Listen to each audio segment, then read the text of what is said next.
Hi, Jonathan York, Bay Financial Partners, looking at investment markets. Really all about interest rates in the US, and that's really worrying equity markets.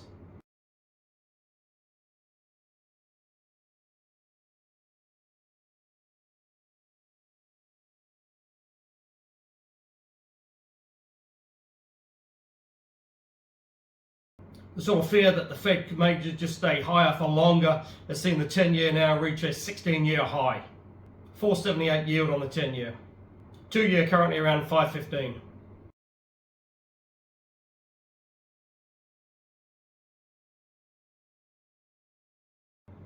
Now, if you look at the 10-year, sort of 3 to 4 weeks ago, that was currently trading around sort of 450.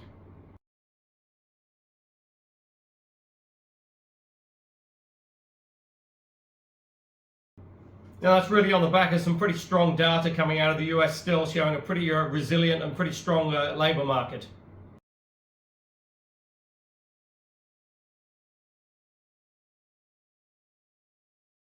But then on the flip side, consumer personal expenditure, the sort of Fed's preferred inflation gauge, that's actually down again, currently around sort of 3.9 versus 4.3 last time out.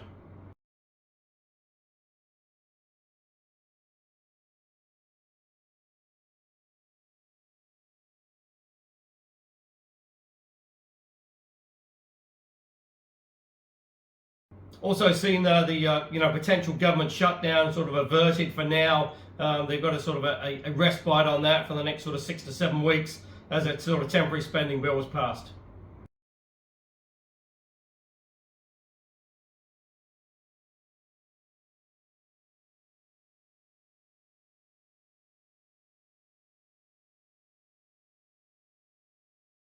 Interesting as well on the sort of temporary increase on the debt ceiling. Sort of aid to Ukraine has been sort of put on hold. No additional funding there.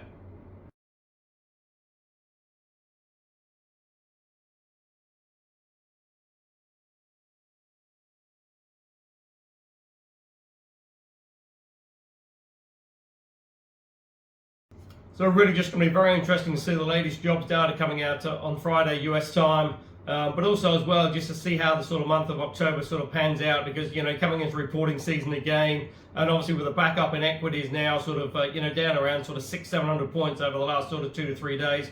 It's just going to be very interesting to see how that sort of transpires.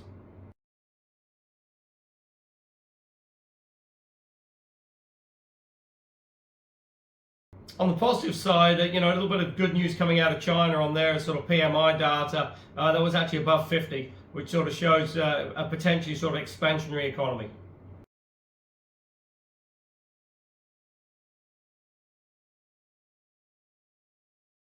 Now, obviously early days, but possibly those sort of stimulatory measures put in by the Chinese authorities may be having some sort of impact.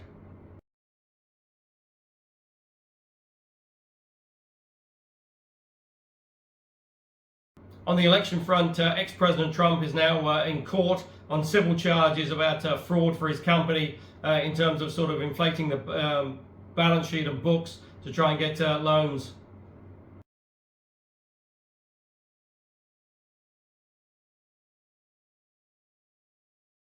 So that would just be very interesting to see how that sort of plays out, because the New York Attorney General has already had one sort of victory in there with the sort of judge ruling in favour, and potentially Trump could be banned from doing business in the state of New York if he's found guilty.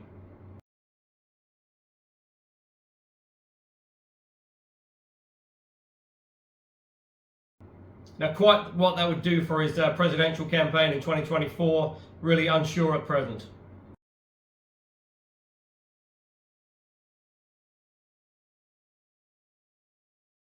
Now, interesting with oil, that's up around sort of 30% over the last sort of 2 to 3 months.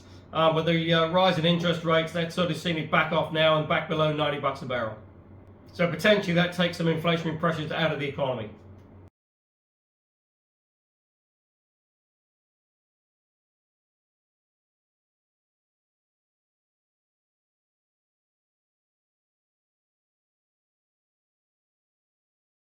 Now in the UK, on the back of the sort of rise in US interest rates, that's seen a pretty major rise in UK gilt yields as well.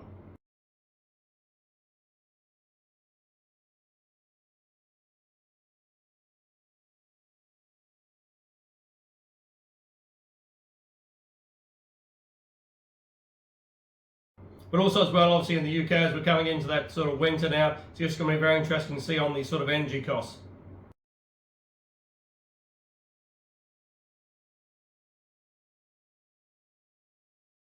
Now in Europe, it does appear as well that potentially sort of support for Ukraine in terms of sort of financial support is starting to wane just a little bit.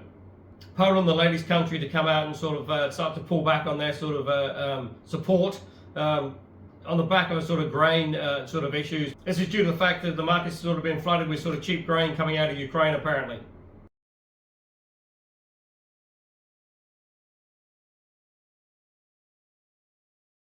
Now in Australia, the latest CPI figure came out at 5.2, which is pretty much in line. You would expect the RBA to leave rates on hold. But interesting, it will be the first meeting with the new governor there, Michelle Ballard.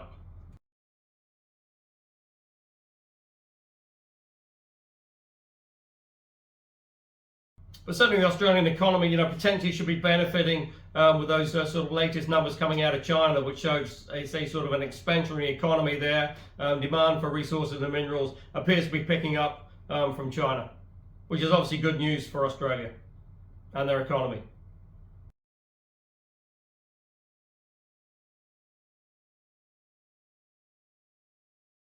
Now here in New Zealand, 10 days now till the election, early voting has started, and it's just going to be very interesting to see how it sort of plays through.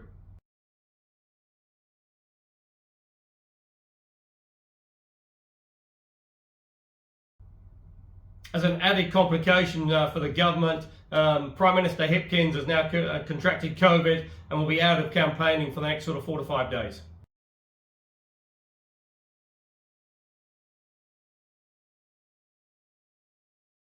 Now that's obviously a pretty major blow given the fact that Labour have been falling in the polls, steadily over the last sort of 2 to 3 weeks.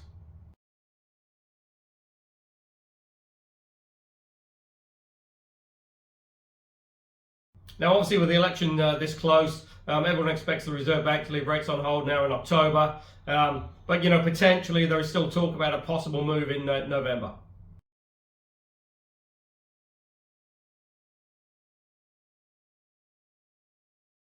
So November is certainly a live meeting.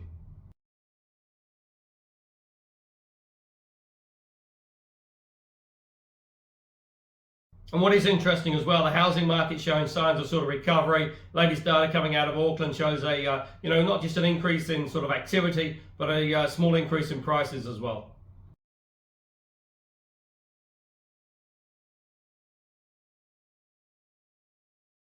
But as we head into those sort of summer months as well, it'll just be interesting to see on the New Zealand economy, what sort of level of sort of tourists come in terms of the sort of tourist dollars spent, but also as well, obviously, the weather.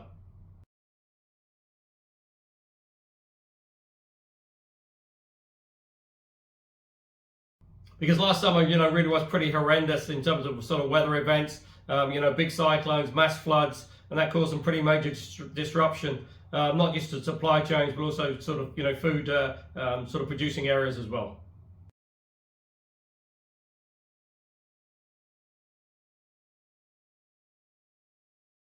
So if you are looking for income options, go to the website www.bayfinancialpartners.co.nz for lots of interesting articles, and we'll look forward to speaking to you soon.